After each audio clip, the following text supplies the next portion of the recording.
আমি এখন রয়েছি একটা গ্রামের রাস্তায়।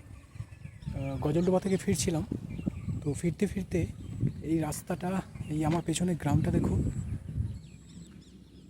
তো সুন্দর গ্রামটা দেখে দাঁড়িয়ে পড়লাম এখানে।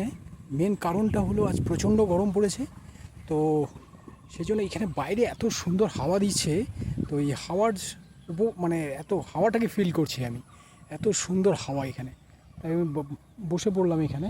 যে পাশে আশেপাশে সব গ্রাম আছে, এই যে আমার পিছনে সব গ্রামের লোকজন সব রাস্তায় আছে, কেউ মাছ মারছে, কেউ বসে আছে।